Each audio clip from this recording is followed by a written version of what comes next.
Oh, yes. Yeah, we're good. All right, I'll just wait for it to make sure we're streaming on the channel. There we go. And I like to just make sure that we have a good connection on Twitch. Once I get the signal, we'll get it.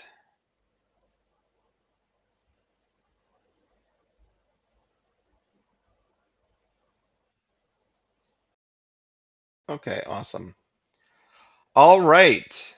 Well, good morning to those of you that are just tuning in on sort of in throughout North America. Maybe you're just waking up on the East Coast. It's still probably only 6 a.m. Or if you're already part way or at the end of the day heading east throughout the world. Um, Disaster managers, disaster risk practitioners, business continuity practitioners, crisis managers, whatever your role is in sort of that disaster risk reduction realm or that public safety realm, welcome and thanks for tuning in live.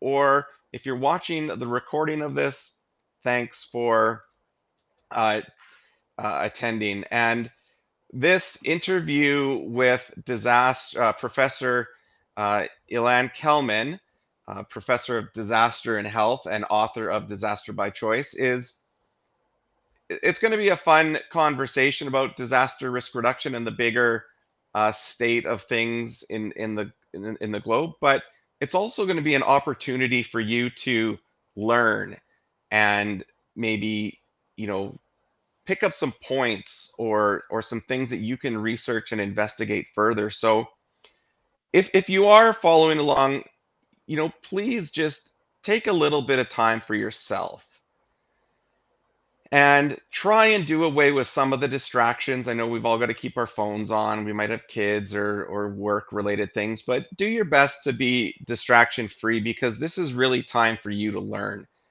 And if you can kind of just give yourself permission for the next 45 minutes, hour, however long we decide to stream, give yourself a little bit of permission to just sort of sit back and absorb this and come back as often as you want. So with that, let's get started. I want to introduce Professor Ilan Kelman. He is author of Disaster by Choice: How Our Actions Turn Natural Hazards into Catastrophes, and the author of many more articles, journals, blogs, just an unlimited. If you search his name with disaster risk reduction, you just get a swath of information. So I'm going to bring Ilan on right now. Good morning to Hello, how are me. you? Good morning, Ilan. Good morning to me. Good afternoon, or to you. I think you're at what time are you at? So we're just after 11 a.m., so Yeah, transitioning from morning to afternoon. right. And you are in the UK. Specifically, what part of the UK are you in? So I'm in London. I You're work at right in University London. College London. So right Okay. now, and I live in the central London area. Okay, Central London. And so just I didn't want to introduce you too much because I kind of like to let you get into that. So to start, just give us a little bit of a rundown about um, your very, I think, fruitful career in in working in disasters and what are you doing currently, and like you can mention Radix if you want, and whatever you feel like you want to put out there. Just give us a little bit of an introduction about who you are and your role in disaster risk reduction. No, sure, and thanks for the opportunity, and of course for all the work you do. So officially, as you mentioned, my title is Professor of Disasters and Health. That means I am an academic. I'm a scientist, a researcher at University College London in the UK. I'm also affiliated with the University of Agder in southern Norway. And as academics, our primary job is to produce knowledge. So I'm a scientist, I do research, we get projects, we try and push forward what we know. I'm particularly in disasters and health, connecting the topics. We also teach. So we have a thriving master's program, and I'm actually involved in two institutes. So at University College London, UCL, I'm 50% at the Institute for Risk and Disaster Reduction and 50% at the Institute for Global Health. Each of those institutes has several master's degrees in disaster, so you become a master of disaster, and also global health. We run bachelor programs. So in global health, we teach the undergraduate medical students, and in my disasters institute, it's a Bachelor of Science in Global Humanitarian Studies, and of course, PhDs. So I supervise several PhD students. And this is about learning and exchanging. We're hoping that the students gain from us, we're hoping to make them better disaster and health practitioners, but we also learn how to communicate. We learn how to teach. We learn how to take our science and make it into reality. Because it's not just about generating knowledge, it's not just about publishing, it's also being here and talking to people and getting feedback. It has to be science for society. And that's where our students, and when we deal with the media and when we talk to the public, they say, that actually doesn't make sense, or can you elaborate on this? Which helps us think through our ideas. Does it make sense? Does it really work? And also say, well, maybe you read this blog and I can improve that blog, or maybe you read the book and I improve the book. But are there other ways that you want to interact? Do you want me to be on Twitch more? Do you want more podcasts? Do you want more YouTube videos? And this is where we need the feedback. So you can find me on Twitter. You can find me on Instagram. If you're a prospective student, please look us up, think about doing the degree, and just contact me on whatever social media to say what we can improve. But we like compliments too. So what are we doing well? It's about Totally. science education and society. So yeah, I love that science for society phrase that you just used. And so, tell us a little bit about the connection with disaster and health.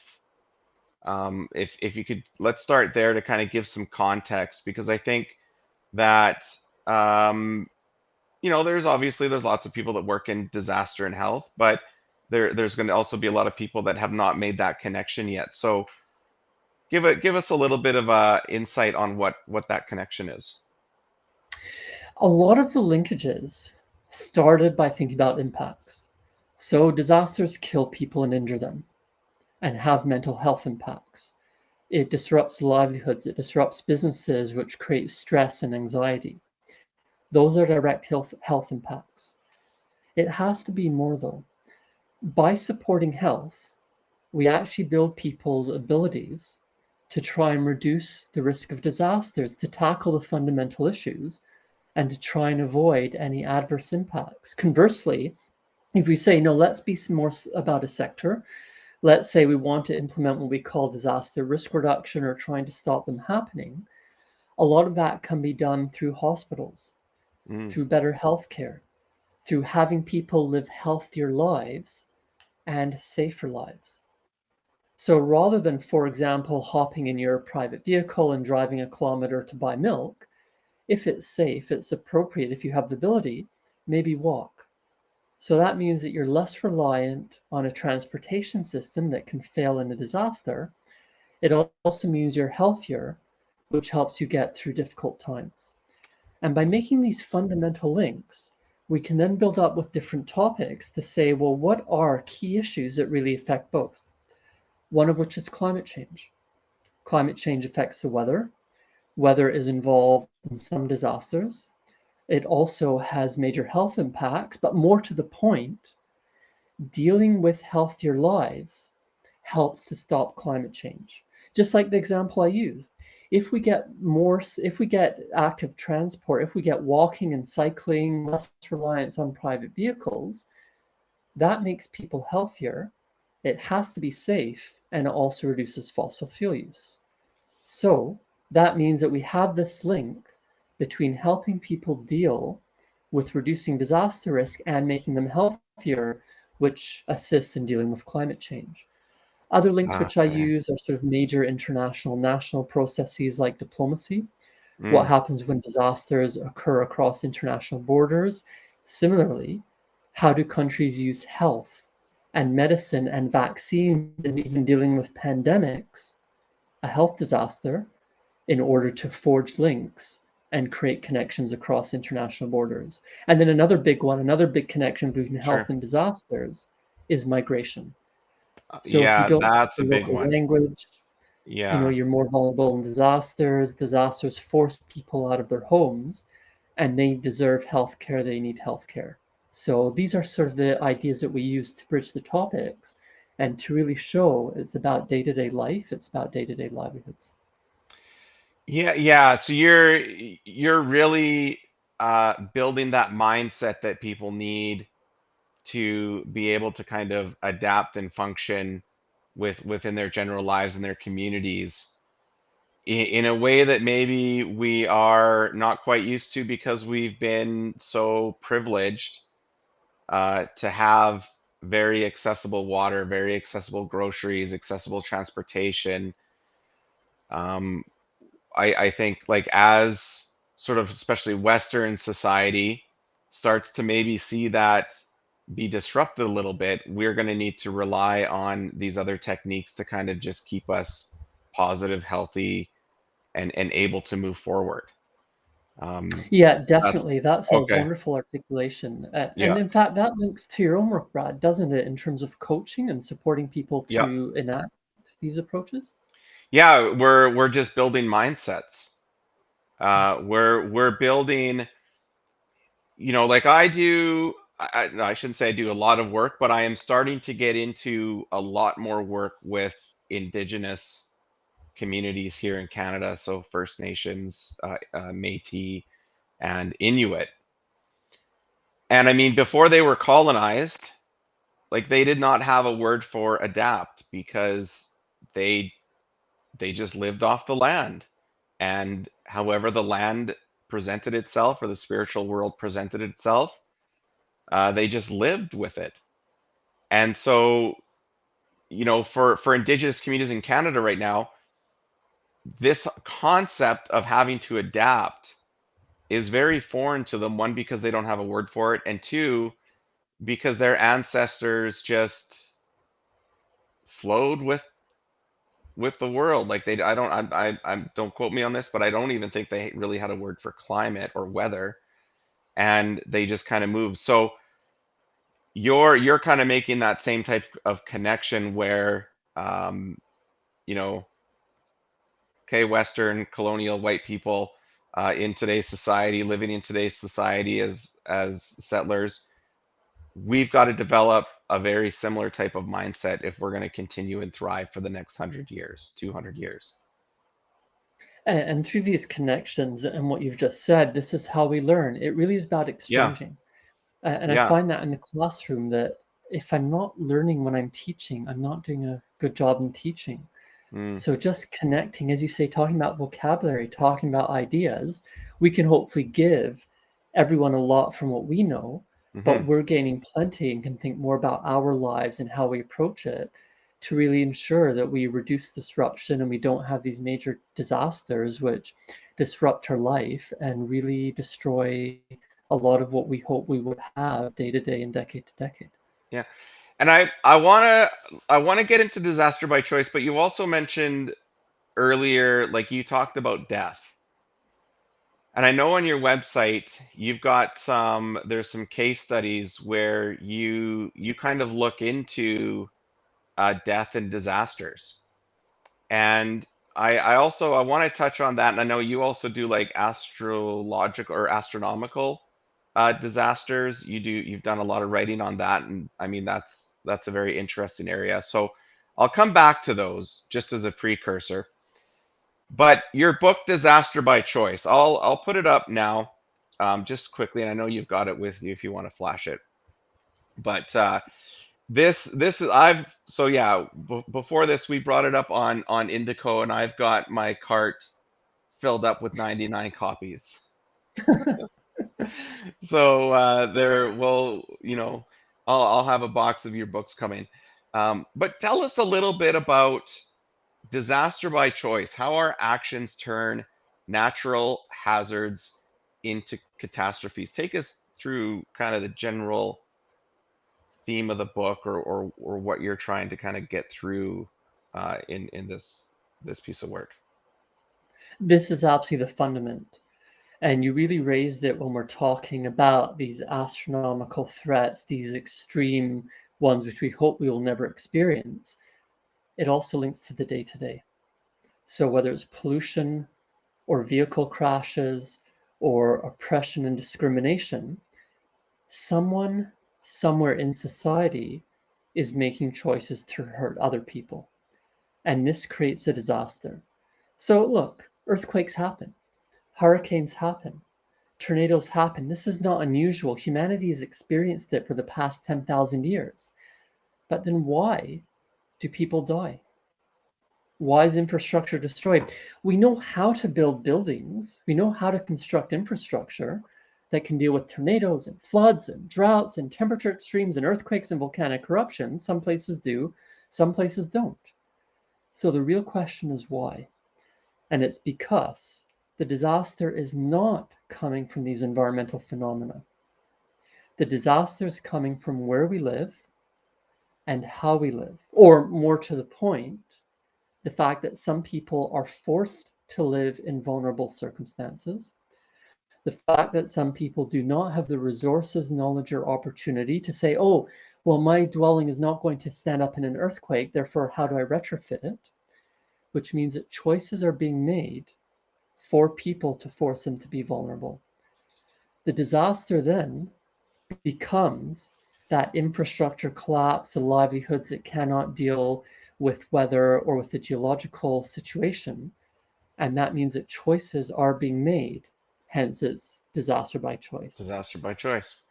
Fundamentally, we do not use the phrase natural disaster. Mm. It's a very bad phrase because the disaster does not come from nature. It comes from what some people do to other people, forcing them into circumstances where they cannot deal with what is really a typical common environmental event.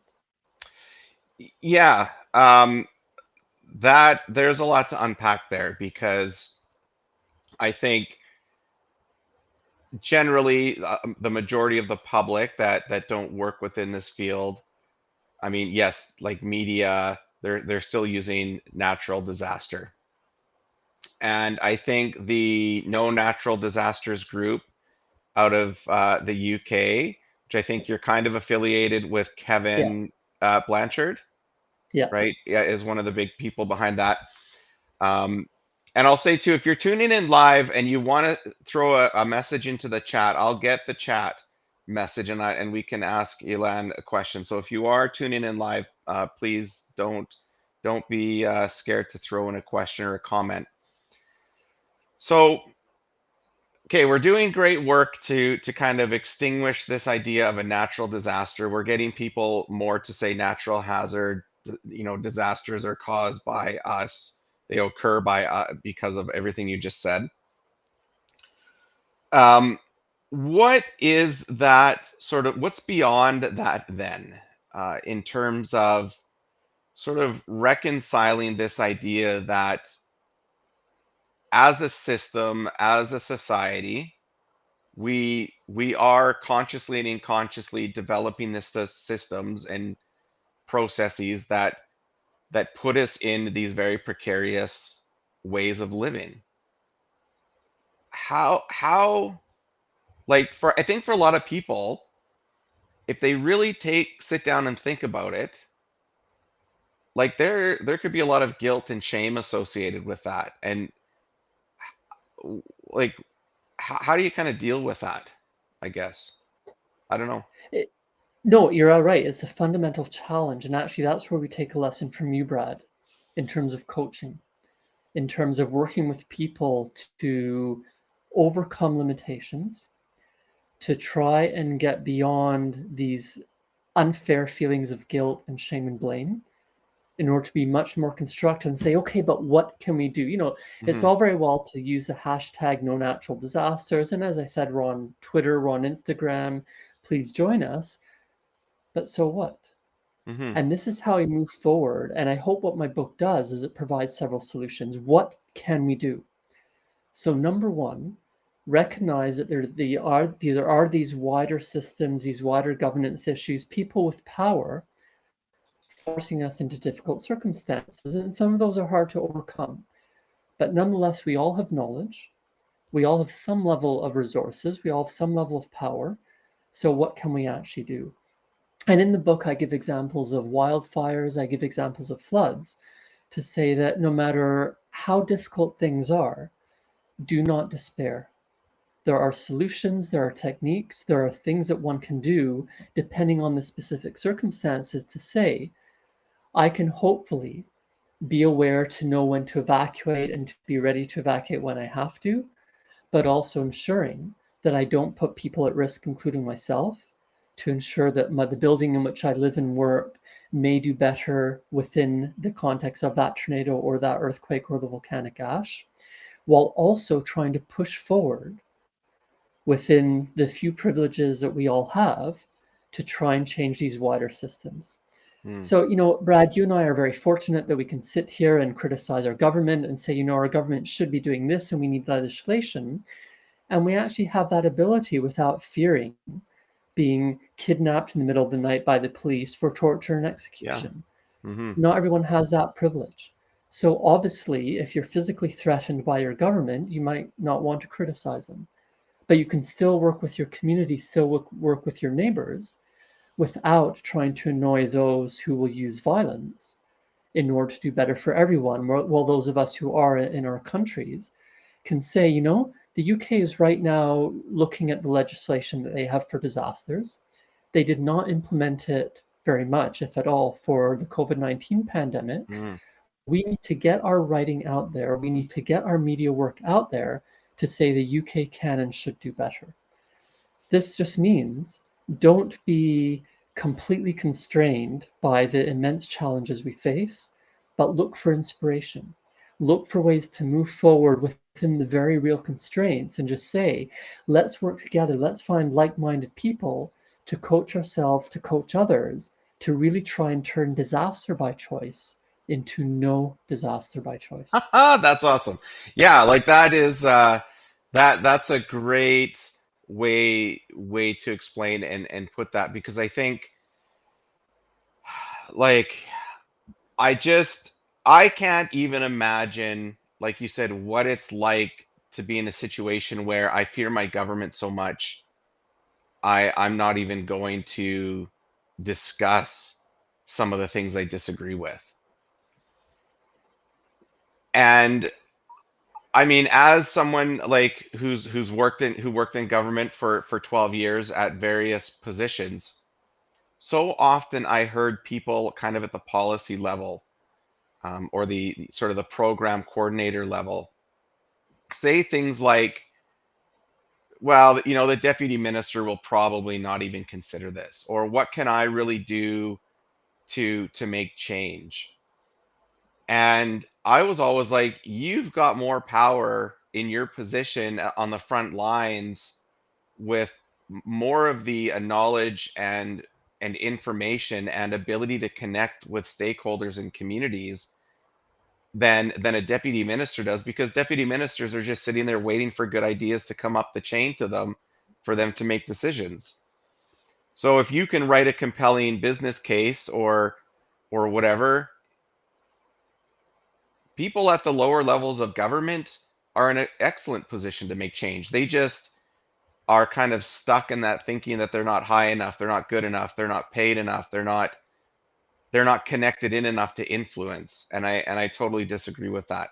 I think they're actually in a better position. So you're kind of looking at that kind of at this global level for everybody, saying, no, you can get together and work together to help progress, to make uh, disasters. There's just disasters at no choice. Like, they're just not going to And happen. that is exactly the way to inspire people to move forward. Yeah. Look, we don't have the hundreds of billions of dollars that are donated to fossil fuel companies from governments every year to subsidize them. Well, at least I don't have it. Maybe someone on the stream does. What No. we do Yeah. have is time and knowledge and networks. Yeah. And the number of dedicated committed, intelligent people that I too have come across in the lower levels of government who may be as sardonic about the elected officials as perhaps we are, Hmm. but they're willing to make the change. And they're committed to saying, look, we're in this box. I cannot do this, but I can do this. And this is what you can do to help me. And it might be writing to our MP, or it might simply be saying, well, here's what the law says. Here's a small grant from the government. Therefore, I can retrofit my house in order to be able to deal with river flooding. Hmm. And then I can support people beside me in my neighborhood in order to retrofit their houses for flooding. And even if the government is not interested in supporting the authority or having legislation to really move forward, at least we can do that at that level in collaboration with the private sector, in collaboration with those government officials. So it really is saying rather than well, this is awful. I'm trapped, worried about costs of living. I can barely make ends meet. Day to day, I have to work 9, 10, 11 hours a day. It's hard Hmm. and we cannot minimize them. But it's saying, nonetheless, what can we do and how can we support each other for these little incremental changes, which then make a huge difference when we do get issues such as excessive rainfall or such as the earth shaking. Yeah. So you've been doing this for most of your career or all of your career. Like where did you get into this field, or how did that come about? Like, I mean, were you fascinated with weather and things like that as a young guy? Give us a Uh, little bit of I that was insight. actually fascinated with people in society, Okay. and there's a whole world out there. Yeah. The privileges I've had, the privileges which I have, I mean, I'm really a tiny minority in this world, which is frustrating, but I Mm, hope that I'd be able to use them to do better. So I was really fascinated with the world, and I wanted to contribute internationally to be able to draw on everyone and all countries and all continents, but apply it also to my own back garden to ensure that I'm thinking internationally, of course, at the UN level, at the intercontinental level, at the intergovernmental level, but what can I do for myself? What can I do for those right beside me? So I was looking for something which was this international to local connection, this global to neighborhood linkages. I also want to make a positive contribution, a constructive contribution. And so I got into this field, which is sort of nebulously called development. And of course, it's a difficult word. yeah. Do we really want that? But it's more about trying to do better for people. Even my institute in health, global health, what does global health really mean? And it's really about better health, health and development, but development not in the context of, oh, you're really underdeveloped and we Right. really need to help you do better. It's simply saying, no, we all have a lot to contribute and we can all do better that way. So I wanted to do something positive. And finally, okay, I do get bored easily. So I like variety. Yeah, sure. And to me, life, career, personal life does have to be fulfilling. Hmm. So I wanted to be challenged. And in this whole challenge of saying, we're one species. We currently have one planet. We're not doing a great job. Mm-hmm. I hope that I can make a constructive contribution by challenging myself and thinking about the world in that local context. So it was really this general field of development. Of course, we only work about 29 hours a day. There's only 9 days of the week in which we can contribute. So we have to focus. We gotta And focus. within that, I really found that everything about nature supposedly causing problems for us was this natural disaster or act of a Mm. deity, or it couldn't be prevented, Act of or God. this was Yeah. sudden, this was unexpected. It's like, no, people are living in a floodplain because maybe they're rich and they like the river or coastal view, or maybe they're poor and they're forced to do that. Mm. People die in an earthquake when their houses collapse for want of a very simple, cheap retrofit measure or simply designing that when building it. We know this, we can do it. And so that's where, rather than response, rather than after the fact, rather than rebuilding when it's too late, I use the development ethos to say this is about prevention, this is about helping people not just survive, but to thrive. And that's how I sort of got into disasters by saying, Let's do it before. Let's reduce risk. Let's tackle Yeah. vulnerability. Let's prevent. Let's mitigate damage. But working together with what we have, accepting that, yeah, there are major constraints in the world and those with power do abuse it. But by challenging ourselves and by making that contribution, we can move forward to do so much better for everyone else and so for ourselves. So you've been like, are you're kind of like 25 years into this, 20 years? Like what kind? Well, I got my PhD in 2003, so I'm Okay. kind of approaching 2 decades. Okay. So, and the reason I ask that is because I like to do, when I work with groups, I like to do use a little bit of a futurist thinking technique called look back to look forward. And and I I kind of shaking your head, you might be a little bit familiar with it, but I like to ask people, so from your perspective, as someone who's been focused on this for, like, let's say at least 25 years, what are some of the big positive changes that you've seen since the 90s in terms of progressing this work? Like, because again, it's about instilling that hope for people. It's about Yeah. showing them that there has been progress, very good progress, and that's going to continue. So what is some of that progress that you've seen, those big kind of milestones over the last 2 decades? Yeah, I mean, my contributions, for good or bad, don't go back that far. It's really just this millennium, but I've spent a lot of time trying to learn. I don't Mm, want to repeat mistakes. So I've gone back to the 90s and decades and centuries earlier to say, what do we know that we're not applying? And in that sense, with advice from colleagues, yeah, I hope we do see some positive trends that I'm able to articulate. Contemporary disaster science really started in the mid 1970s. It goes back a lot earlier, but we had a lot of ideas coming out from the mid 1970s. And from that, a lot of progress has really been including people.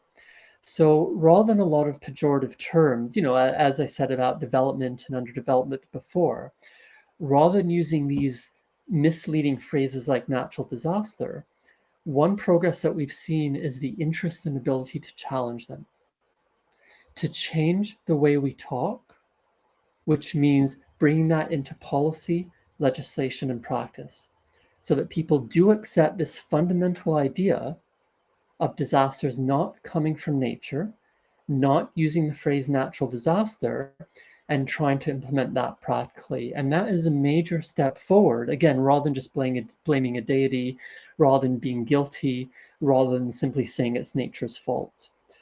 And that inclusion goes to people. So you talked about your work with Indigenous peoples in your local area. And even, I mean, shockingly, even the fact that we call them people rather than savages or mm, rather than non citizens is, it's awful. It's relatively recent progress, but at least it is progress. hmm. That we can stand here and say, everyone has knowledge to contribute. And it's not just about science, but you talked about spiritual values. People bring in concepts of mindfulness, and particularly in health, resourcefulness. And to say, of course, I'm a scientist and I want to contribute science, but it cannot stop there. We've made major progress in saying everyone has to be active, everyone has to contribute, and we can learn from that. One example from my own work is actually people with disabilities. And the standard story, which is just crazy, is that they're victims and they're helpless Mm, and their hmm. bodies have Yeah, major problems, therefore they are disabled. That right. is completely wrong. They are people who happen to have disabilities or different abilities, but they're fundamentally people. So in 2015, we published a book called Disability and Disaster, which was getting people with disabilities to write their own stories in their own way, in their own words, about their experience with disaster and their experience with stopping disaster. And, this is maybe a huge shock. They actually know a lot Oh and yeah, they can sure. actually explain their own circumstances. So I'm supposedly an expert, supposedly a professional. I need to listen to them and do what they Yeah. tell me.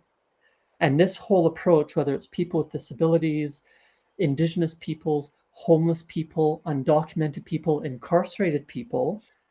There's huge progress in treating them as people, listening to them, and changing our practice and our vocabulary to treat them as equivalents and to improve what we do. So, look, we have a long way to go. There are a lot of issues, but I agree with you. Let's think about hope. Let's think what we have done. And so much comes down to treating people as people, which is huge progress from the idea of knowledge coming from these experts who know everything and can tell the ignorant masses what they should do. And then, of course, everyone just obeys it without problem. So, this whole turning round, no natural disasters, work with people, everyone can and should contribute, are major areas of progress, which we see are saving lives. That okay, so that helps me a lot. Like what I just kind of picked up from what you said was that idea of giving our society the language, the right language, the proper language, the accurate language to talk about what's going on, what's happening, why how why we got here, how we got here, and how we can further evolve that language to take us into a better, more hopeful full space. And so that is really at the heart of this, right? Is giving people in society, it's raising that awareness and consciousness, I suppose, um, to the things around them that are causing the situations we're in. Um, yeah, that for me is a big one because again, I look at being a Canadian again as a colonist, right? We kind of extracted and really created a like cultural genocide of First Nations and Indigenous people that were already living here, very well suited to be in a position today where there would be less harm on the land, less harm to the people, less harm uh, to a lot of things. Like they were already headed in that direction, a very positive direction. Then we came and colonized, overlaid our systems, and then are now having to kind of rebuild again and decolonize a little bit, I suppose. What do you see? Like your work is going to continue, but kind of what are like the outer fringes of work right now? Like what's going on right now that maybe by 2035, you know, you're going to be kind of getting into the mainstream, but you're just starting with it now. Do you know what I mean? Like like smartphones. Like if you talk to Steve Jobs in 2001, right? Like if we're talking to you today, what's going to be the smartphone in 2035 in disaster risk reduction where just everybody's kind of aware of it, but not today? You've actually provided that advice. It's learning from different cultures, learning from different histories, and making connections. There's a very sad divide between people who say they are risk specialists, people who say they are disaster specialists, people who say they are more development or everyday specialists. Whereas what we're trying to get into the mainstream or to think about is connecting. Hmm. We cannot ignore the possible existential risks, like a major space object strike. There have been volcanic eruptions called flood basalts, and there have been meteorite strikes which have contributed to mass extinctions over the eons. It could happen to us. We know how to be ready for it, but we're currently not. Hmm. That does not stop what people are suffering every day. So, air pollution kills a ridiculous number of people, reduces quality of life, impacts our health. Road safety is absolutely appalling. And the amount of drownings that occurs, particularly of children, just destroys families, Hmm. destroys lives. So it's from the everyday to the existential. What we're working on, again, what we're taking advice from you and many others, is saying how do we make the connections to think about them all simultaneously? Hmm. It's not to stop people specializing. Some people have to dive deep, and we need the astronomers. We need the people who look at the physics and the medical impacts of people in vehicles which crash. We need to understand the physiology of breathing in different types of air pollution. But what we're trying to pioneer and bring them together is to make that connection across. And as I said, really go from the everyday to the existential in order to ensure that we are accepting known risks and understand them, because eliminating risk is, of course, impossible, but we're able to live with them by giving people the choices they deserve, to use your expertise to coach them to deal with the different circumstances, and definitely tackle the fundaments, the bad governments, the oppression, the discrimination, the marginalization, the fact that people who experience everyday racism or everyday sexism or everyday homophobia thus have less capability to simply deal with what they ought to do, whether it's a flood or an earthquake or air pollution or safety, by ensuring that people accept these baseline causes and are willing to tackle them. So it that kind of um is that kind of like ecosystem building in I don't know if ecosystem is the right word, or like clustering. Like right now in the tech sector, you're seeing these like super clusters come up, and these big ecosystems of companies and creators. I'll use I'd love to use GitHub. If you're Are you Yeah, familiar with GitHub or yeah, yeah. Thingiverse?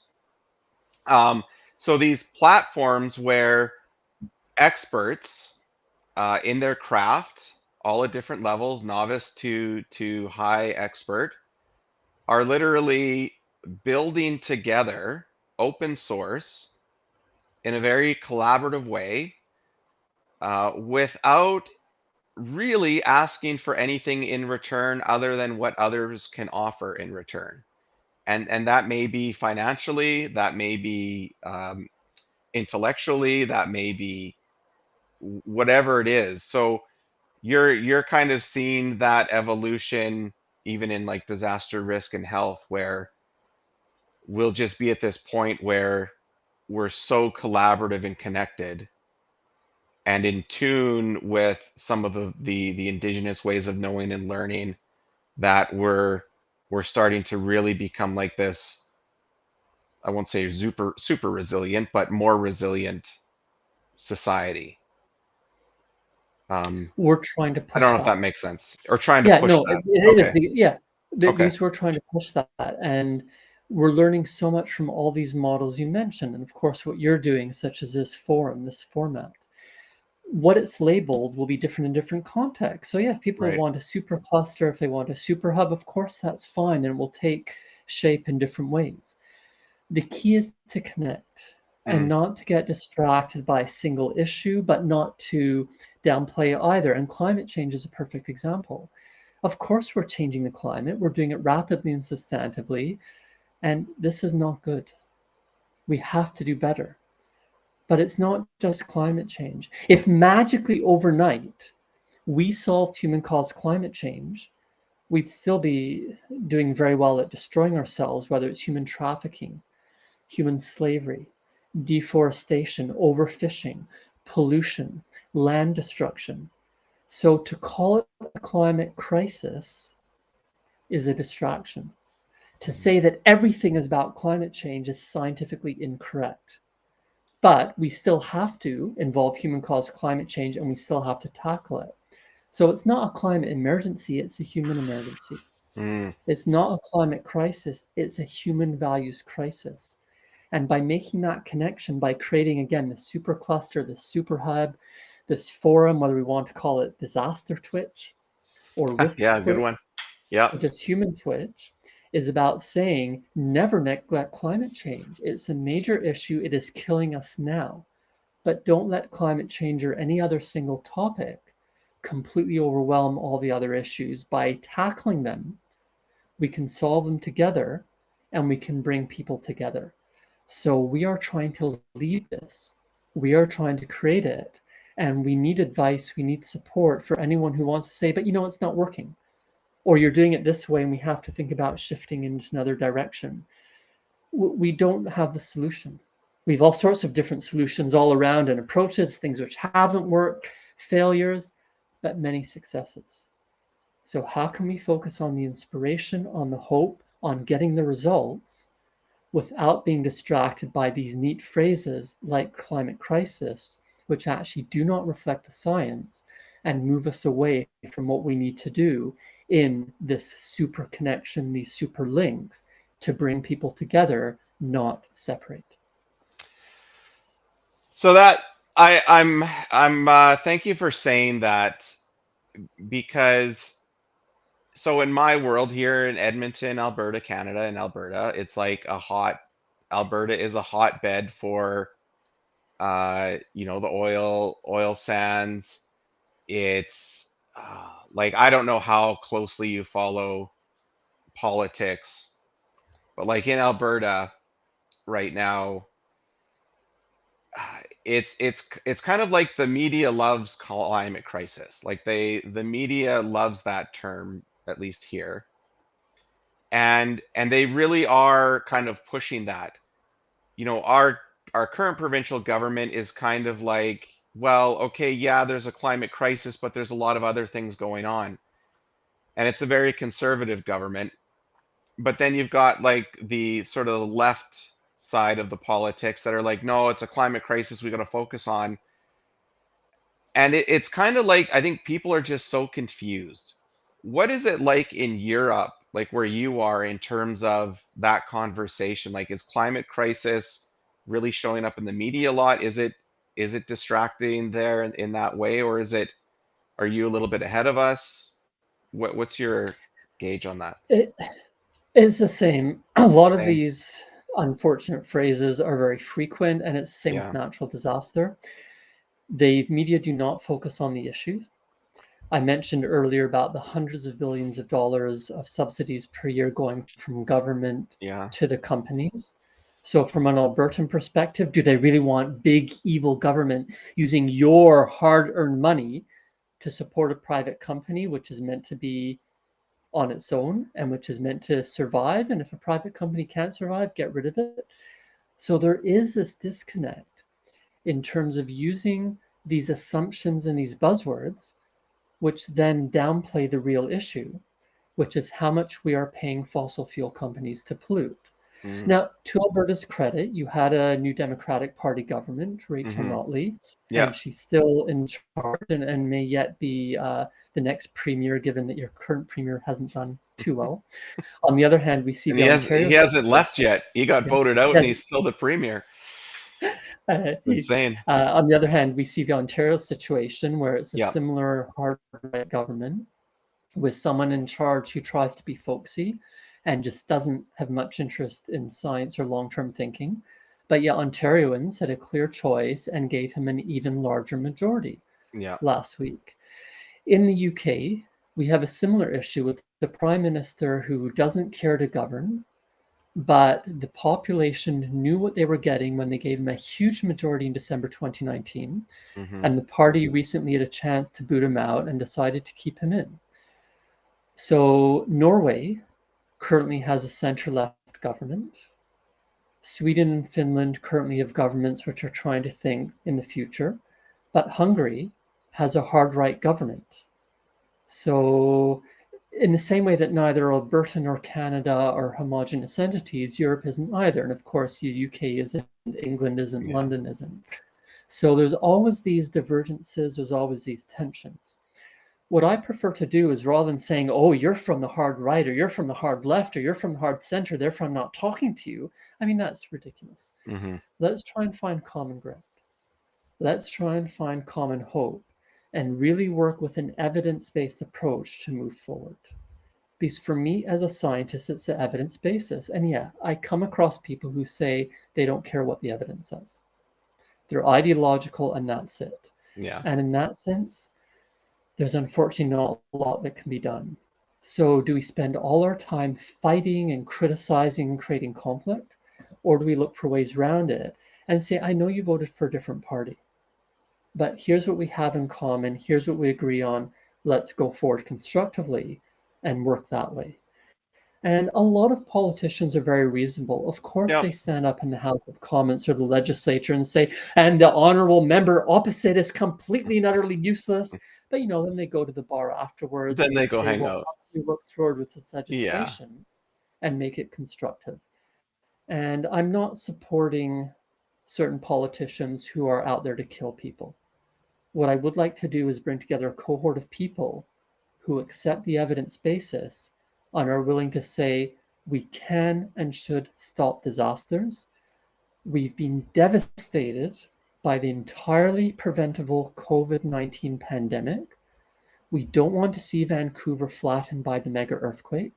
We don't want to see a hurricane slashing through and flattening Halifax or Toronto. So let's start now in order to do better and save lives, no matter what party you happen to be a member of. So if you let's just say, you were given an unlimited budget of funding from a global authority, and they said, Elan, you've got to assemble like a team, and you've got to forge ahead on something. Like, what is sitting there on your kind of dream list of where you would really go? Like, what would you really go and build and do? Yeah, and I don't actually need an unlimited budget. What I need is Yeah, to stop spending money on killing people. yeah. So $2 trillion a year go to weapons. Stop it. Around $300 to $400 billion a year go to direct fossil fuel stuff subsidies. Stop it. About $1 trillion a year goes to trade misinvoicing and another $1 trillion a year to bribes and corruption. Stop it.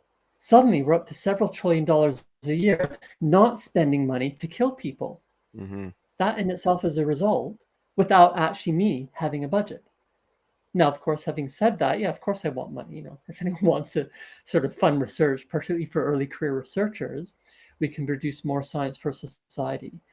And in that sense, what do I really need? Probably no more than tens of millions of dollars, although I would Hmm. certainly take tens of billions of dollars if it's available. Hmm. And the idea is to help people.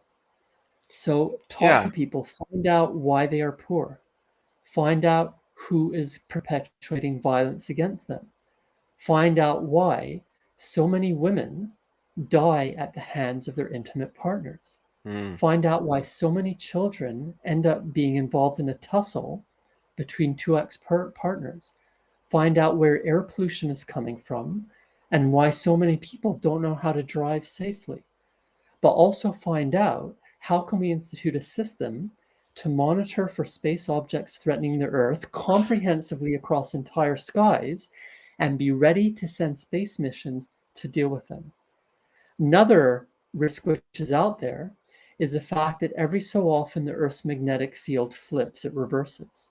Right. We're so dependent on the assumption of the Earth's magnetic field being static that when that happens, our information technology communication society would fall apart. Hmm. We need to be ready for it. Another big one: solar storms, Mm. space weather.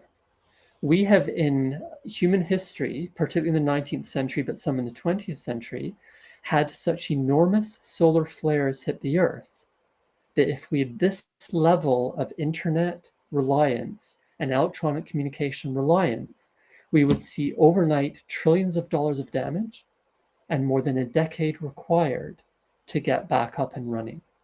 And like I say, this level of solar storm has hit in the last 100 and 150 years. Hmm. It could happen any day. We are not ready for it. So I would like tens of billions of dollars to simply ensure that we are ready to deal with a space object threatening us, space weather, Earth's magnetic field flipping, and a few other of these huge planet wide risks. Again, without neglecting the day to day, like pollution, violence, oppression, marginalization. So there are certain things which require that huge level of money, but we have it. Just stop It's spending there. money for weapons to kill people. Yeah. But a lot of it is also bringing people in, which is low resource, very simple, as long as they have the time and the opportunity which means stopping marginalization, stopping oppression, improving equity and equality so that people are not suffering day to day, are not hungry day to day, and even have enough fresh water and soap to be able Mm. to wash their hands and to be able to drink enough water without worrying about E. coli, cholera, or other microbes. Are you okay for time? Because I know, like I Yeah, booked you for an hour. So yeah, that is like going from we need to have a space ready, uh, like a space, like I don't want to say space force because I think that's what Trump called it, but whatever it is, like having that level of readiness down to what you just said, like getting people soap and water. Like you're really going from like the atom to like this, like the size of the sun. And yep, I, every day I, it's existential. yeah, and I'm starting to notice in sort of just my kind of circles more disaster risk practitioners, people on the ground, academics, like really start to wonder about the space related events because they just know that that's an area we haven't really focused on a lot at the lowest levels of our governments and communities. It is a huge threat, and it's kind of like again, it's where do we start in that realm? And so and thanks for bringing up too that the resources are there. You don't need a lot of money. Um, like, can I share a quick story? Um, Love to hear it. so, what is today? Today's Friday. Wednesday evening, I'm part of this super Western Canada super digital cluster thing, and they had an Edmonton event for the Edmonton members. They were expecting 100 people. About 30 showed up. Of those 30, I think 12 were probably from government and from the organization hosting. So that's about my figure, about 18 people there that were actually like, workers, the doers. And of those 18, I kind of observed at least half really knew each other enough that they're already working together. And then you kind of throw in about, myself and a few others that are kind of just on the fringes. I went to order a pint and I asked the waitress, I'm like, where do I pay? She's like, oh, it's paid for. And I was like, no, I want to have a drink. Like the first one's free kind of thing. She's like, no, order what you want. We've just got the event organizers, like the digital clusters money, whatever. They had a ton of food out, more than what was needed. I'm sure if there was 100 people showed up, it would have all been gone, but I mean there wasn't. So I'm kind of sitting there thinking like, all right, I'm sure the budget for this event was probably about 10 grand because they did say when drink as much as you want over the next 2 hours, it's paid for. And I'm thinking like, you know what, if I had 10 grand right now given to me, I know that I could have done so much more over the course of the next year with that than what was accomplished in this one sort of kind of meet and greet where everyone just had their alcohol paid for. And I kind of that's been going through my head the last couple days, and I think it really connects with what you're saying about we have enough money, there's enough resources. We just need to stop spending them in the wrong way on the wrong things and kind of get it into the hands of people that can really do a lot with not very much. I think spending a small amount of money to help connect people and to support them is something we should be encouraging. Yeah. Do I personally need an open buffet, an open bar? No. And I agree. I'd rather that 10,000 would have perhaps gone to a more local project and to helping people who don't have enough to eat. On the other hand, it's easy to criticize that sort of venue compared to the UK government, which earlier on in the COVID-19 pandemic spent on the order of Yeah. 70 billion Canadian dollars for a test and trace system which didn't work and wasn't implemented. Yeah. Certain rail projects in the UK have overrun by billions. So the money is there. And when those with the power want to spend it, suddenly, oh, whatever, 5 billion, don't worry about it. 10 billion, don't. Oh, you want Yeah. 100,000 to help local people? Sorry, tough times are tough.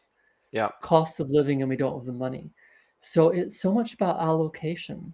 Yeah. And yeah, of course, we get the privileges, and I get invited to these events too, where you're right, the budget is of that order, and I get all sorts of free food, which, like I say, I don't need. I'm fortunate I can afford it.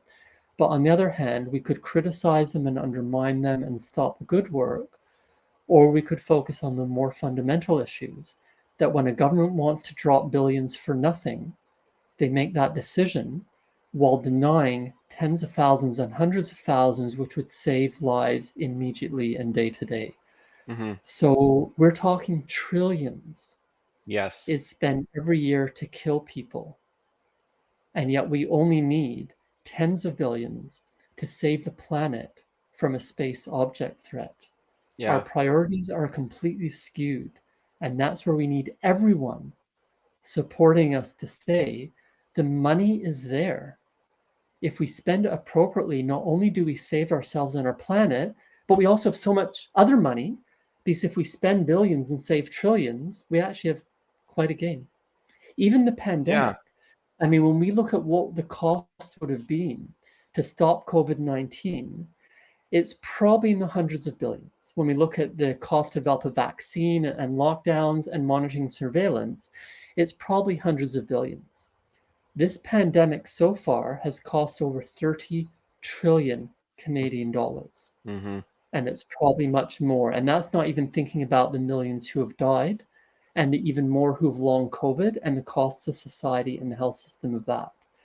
So when we look at that cost, if we prevent one pandemic per millennium, we have a huge, huge payback. Mm. So spending tens, hundreds of billions is nothing compared to what we're already spending to hurt people and the payback that we're going to get by not having a catastrophic global disaster. Hmm. Yeah, it's that micro example to the macro example, right? It's the same sort of thinking and behaviors and mindsets that are kind of getting us have gotten us to the systems that we're working in. So when let's spend a little bit of time on disaster like death because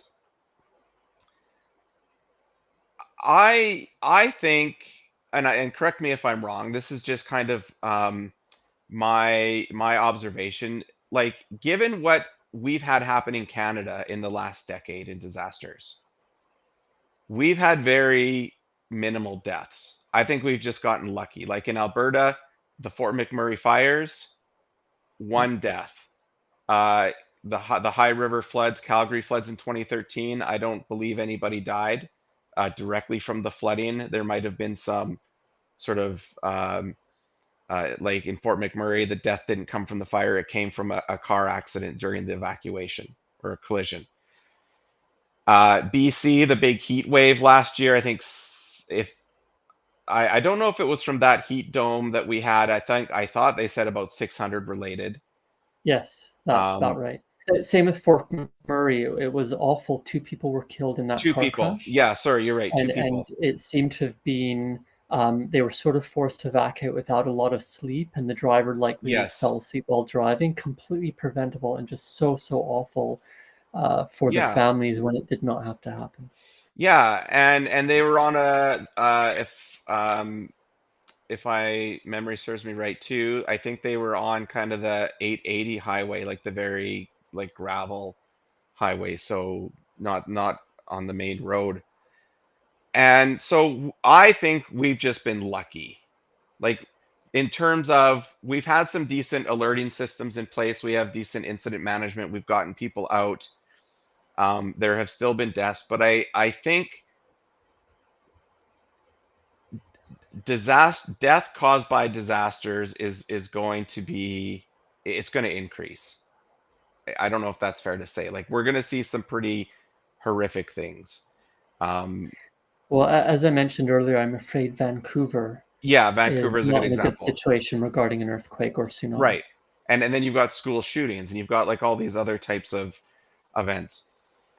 And part of it is that mental health piece for communities as they start to grieve and deal with loss. Um, what, I guess, what,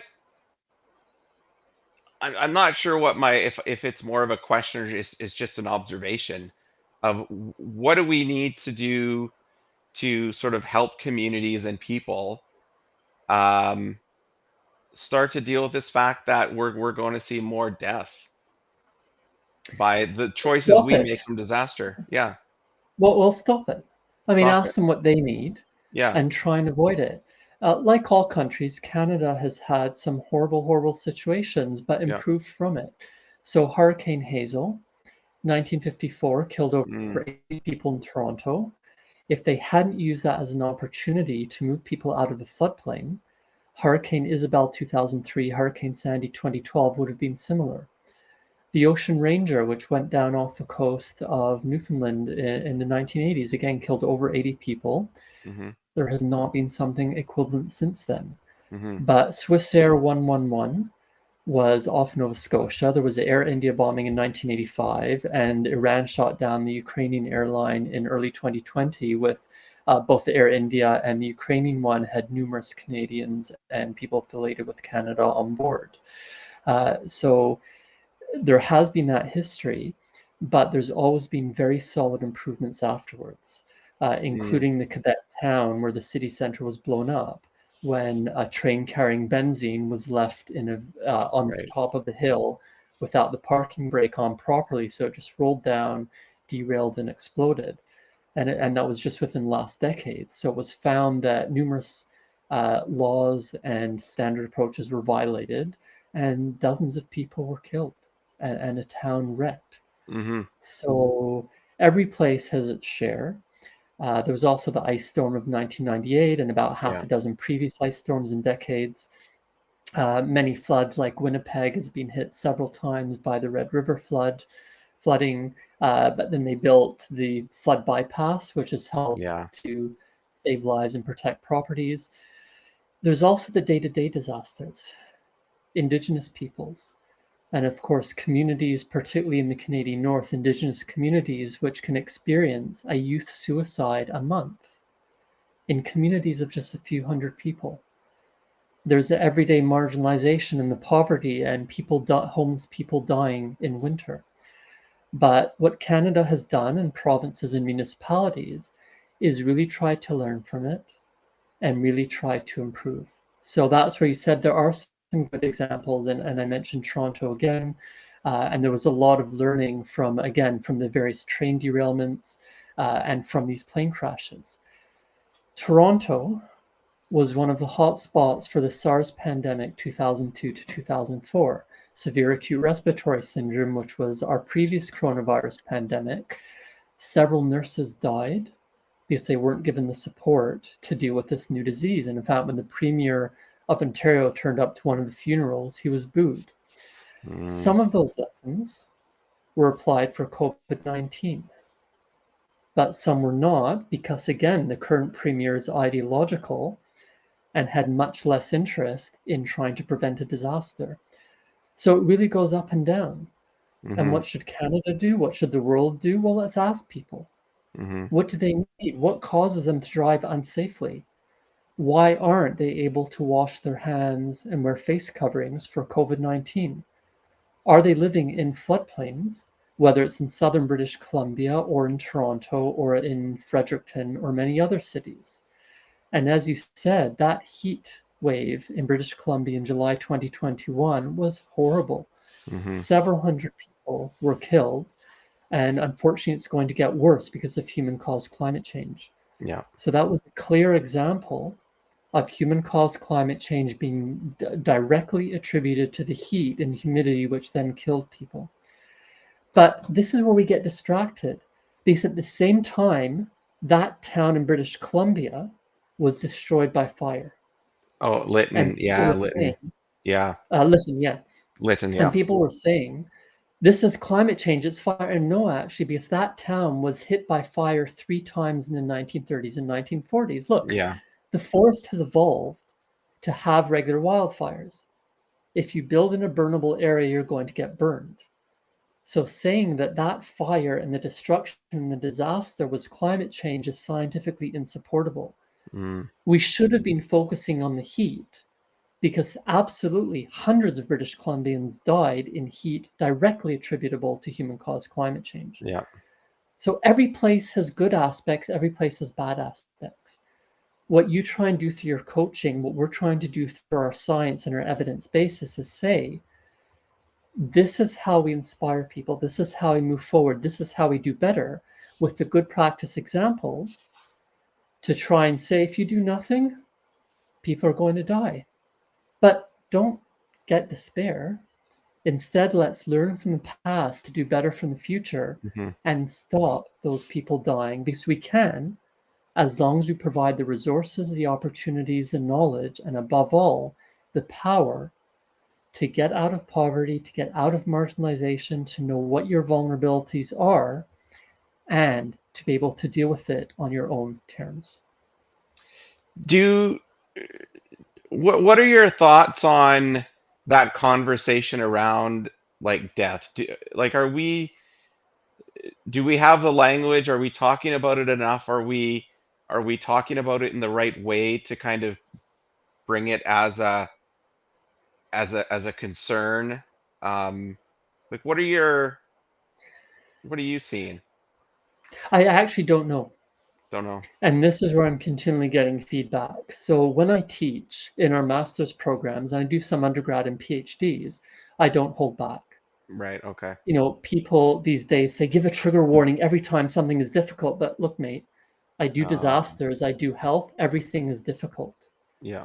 So you're in a module, you're in a course on disasters. You need to expect we're talking about disasters, Right. which involves death and injury and casualties. So I don't hold back. And I do show some very difficult videos.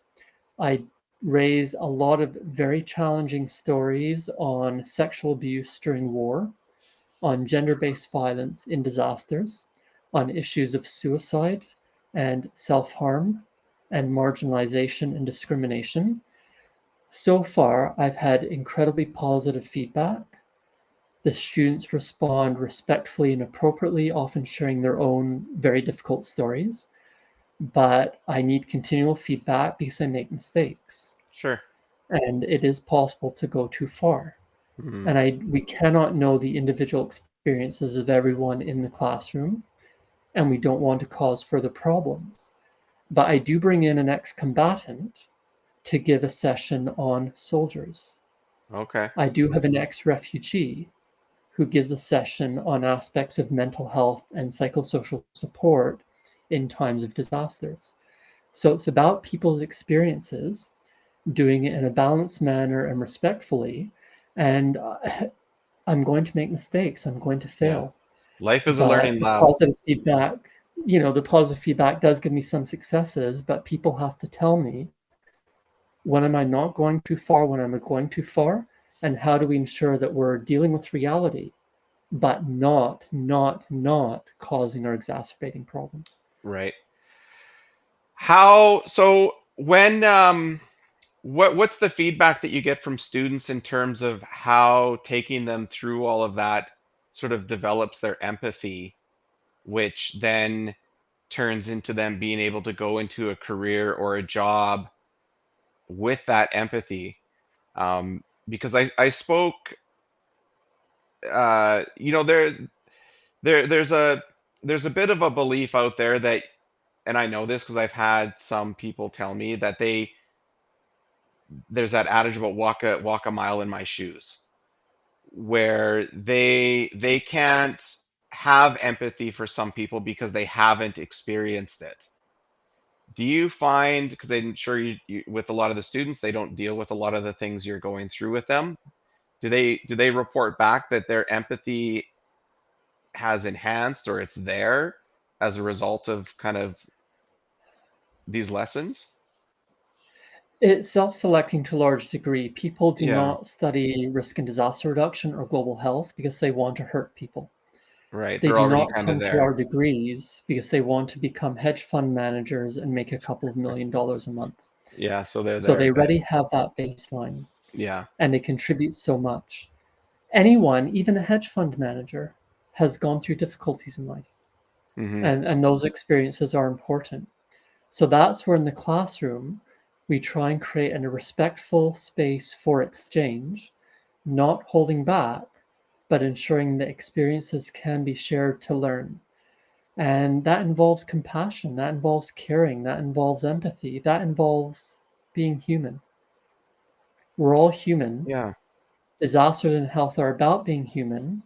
And what we try and do through our degrees, including the PhD and the bachelor's, is preparing the students to go out in the world and do better.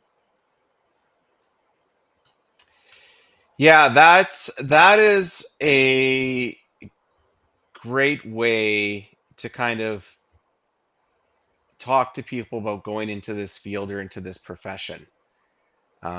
Because I know, like, I talk to a lot of students coming out of like the NATE here in Edmonton. They've got a disaster and emergency management. It's a 2-year diploma. And so many students kind of go into the program with these high expectations about what they're going to do in emergency management.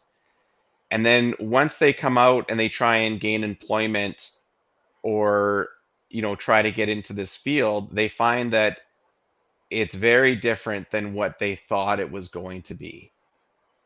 And so I'm not sure if that's kind of a breakdown in, um, you know, there's not a lot of jobs out there, or setting those expectations with them, or maybe they think they were going to get into a field that would provide them very fulfilling, lots of money, lots of success. I don't know. But in Europe, like in the UK, like, how is that transition from students coming out of post-secondary and into and finding work and having a fulfilling career wherever they go? Is it are you, as I'm assuming, you follow your students quite closely, past, present, and how are they doing? Like, how is that looking? Are you seeing those upward trends in them getting work and Yeah, yeah, for us, it's about skills. skills? Yeah, Not every student in our Masters of Disasters is going to become an emergency manager or resilient officer. right. Not every student in our Masters of Global Health is going to end up in a hospital or social care setting. We're giving them the skills with a foundation of knowledge in whatever career they end up. And our students are thriving in academia. So some do become PhD students and then professors. They're thriving in the private sector. Some of them are actually now managing major business continuity, business interruption issues for large scale corporate entities. Some of them thrive in the non governmental sector, including international organizations. So they've ended up in conflict zones or they've ended up at the headquarters of UN Red Cross agencies. And some of them thrive in government.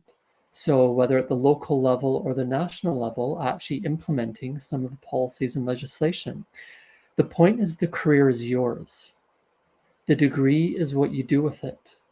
We provide the opportunities, we provide the skills, we provide some modicum of knowledge, but we're not going to create the career for you.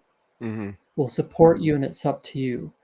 And to get these ideas, to get these skills into everywhere, again, whether it's that hedge fund manager or whether it's that local non-governmental organization of 3 people, this is how we do better for society. This is how we change society for the better.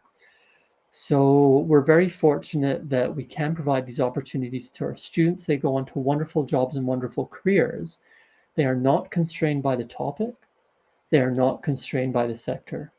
And they end up with huge diversity in an amazing variety of different approaches, always using the skills which we hope we've been able to provide them with, which changes the culture, creates that culture of saying, Disasters do not have to happen. Health is something that can get better. So, what are we going to do, no matter what the job, no matter what the career, no matter what the location, to contribute to a safer and healthier world? Hmm. Yeah, what a oh, that's a good thanks for saying that. That's a great message.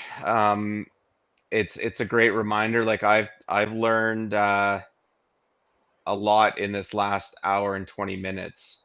Um, what have we what have we not said or what have I not asked you or what have you not said yet that you were hoping to be able to kind of say during this conversation? Well, I just want more feedback. I Yeah, mean, come on, Brad, you're doing your own career. You have your own contributions that we're learning yeah. from. So, the more that you give to us, and the more that people watching this live or later give to us, the more you interact with us on social media, the more you explain what we're not doing, what we get wrong, and what you contribute, the better we do. Hmm. So, this was a conversation. This is not about me being a supposed expert and telling everyone what they need to do. Yeah. It's about saying we all something to contribute, we all something to gain. So Hmm. join in the conversation and let's just do better for each other and for ourselves. So what's the best way for people to get you feedback? Where would you like to see it show up? Where would you like it? I mean, you're on Twitter, you're on Yeah, LinkedIn, Google. whatever works. Twitter, LinkedIn, Instagram, the old technology of email, if that's That's useful. I don't think Uh, we can't and fax you anymore. exactly, no, I I don't think have a that's fax gone. number. Yeah, I write a blog. If you look me up on Psychology Today, I have a regular blog there. As we discussed earlier, the book is out there to the be book is critiqued, to there. be criticized, to do better. So it's really, I'm willing to work with people on their own terms, what suits them best, and I'll be as responsive as I can. Yeah, so we've got so here's are you is this where you're still posting Yeah, some stuff? Yeah, so you're this is your website. It's very kind. ilankelman.org. Ilankelman.org, just my name.org. Yeah, very simple. You can find it, just Google it. It came up like right away. And this is where like yeah, like disaster deaths. I was fascinated by all the work that you've got into here because again, you you don't tune into a lot of people's websites around disaster risk reduction, emergency management, whatever sector of it is, and kind of see that disaster deaths like right up front. So that I was really, and then I saw this astronomical hazards case study, which was like awesome because, oh, that's at the bottom of that. Okay. So, yeah, like, again, just a really great place to go and and get some information, get a start. Like, you're putting up some really fascinating stuff on your site. So go visit your site. Give feedback to Ilan through a site. Find him on social media. You've got some photography on here too, right? Yeah. These are all Chalky Mount Barbados. Very cool. Yeah, like you've kind of like when did you start this website? So that was around 2003, 2004, 2005. Right. And what yeah, like I love it because it's like it's got the .html tag at the back so you can tell it's pretty you were building this at the forefront of the internet. Did you code it And yourself? some people call it retro because it's an old design. Yeah. I try and keep it simple. I'm Yeah. not very complicated, and ironically, with the advent of handheld devices and smartphones, Yeah. the feedback I get is it tends to work very well on those, whereas newer websites don't. But Oh, I'm open to feedback. I'm not a yeah. great programmer, not a great Yeah. designer. I need to know what works for people. Yeah. No, I love it because I was friends and I were starting to build websites back in the late 90s and this is what they looked like. They were super simple. There wasn't a lot of fancy flash or graphics. You could spend time on the content, and so I love it.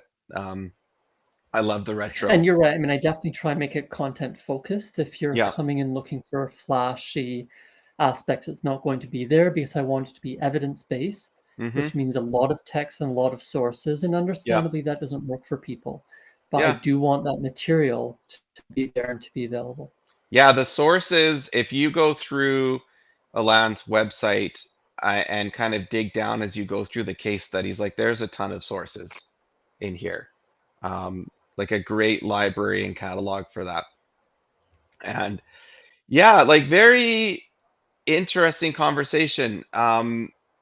I really appreciate. Where do we want to go here? Let's go this way. I'm gonna hide this. Bring us back this way.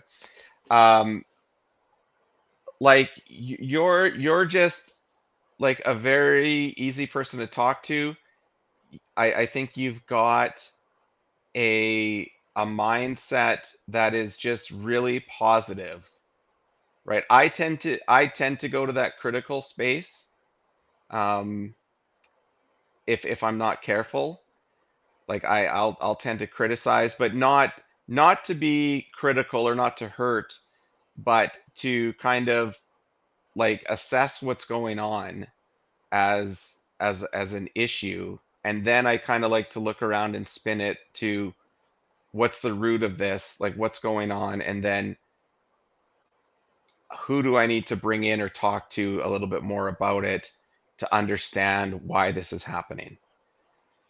But sometimes I find, being overly critical, you kind of just focus on that too much, and that's what comes out from a person, right? And that's what people see. But talking to you, I just get the sense that you've got this ability to kind of always be in the moment, always thinking about wanting feedback, always wanting to hear from other people, always wanting to learn. And I think if, yeah, more people in our society had that same kind of mindset, there would be even more great things done. Um, so I really appreciate your time and everything that you're putting into having this conversation. Um, I'm very fascinated by it. Well, very kind. Thank you for the opportunity. Thank you for the work you're doing. And everyone out there, talk to us. Let Yeah, us know what you need. Let us know what you can offer. and Radix, they can go like you work with that group. Uh, I'm gonna see if it's what does it stand for again? Radical Interpretations of and solutions to interpretations, disasters. right? Yeah.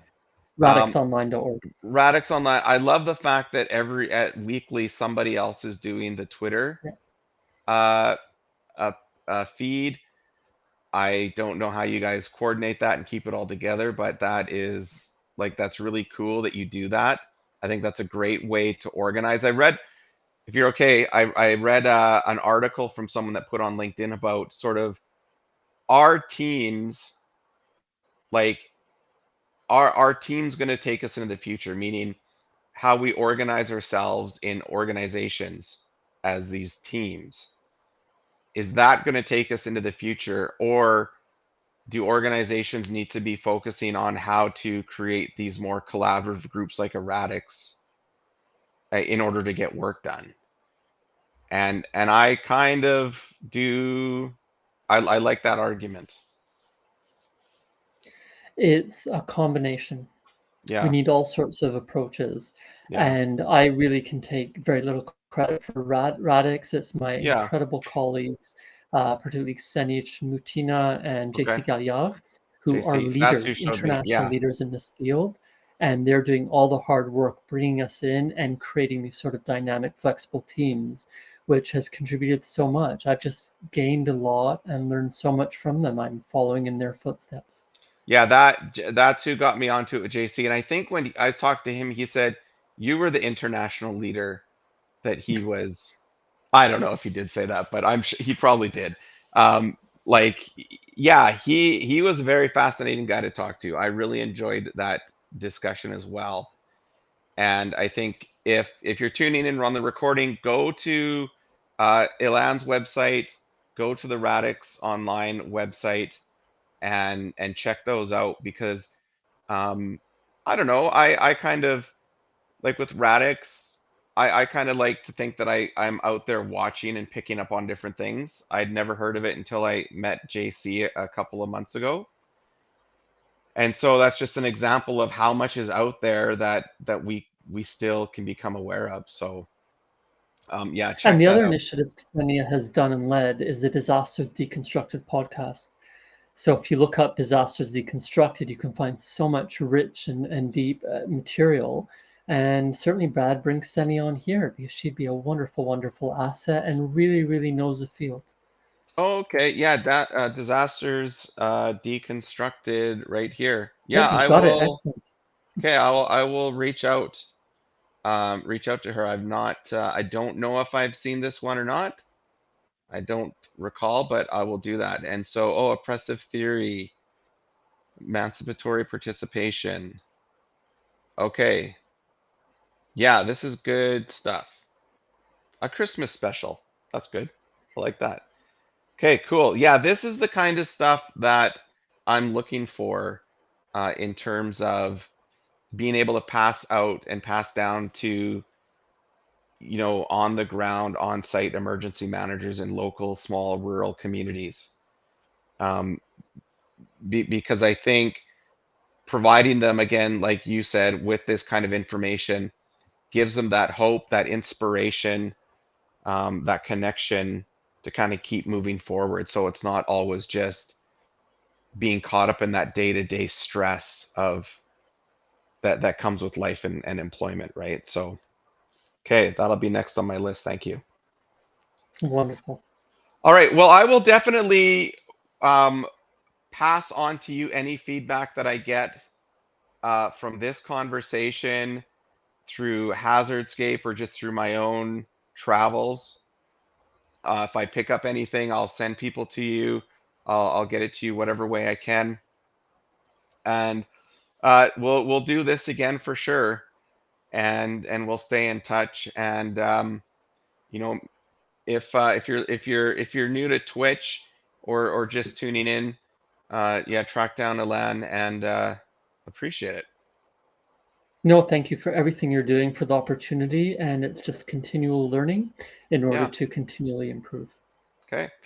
All right, everyone. So as usual, like to end this off with always saying, stay connected and reach out to your neighbors.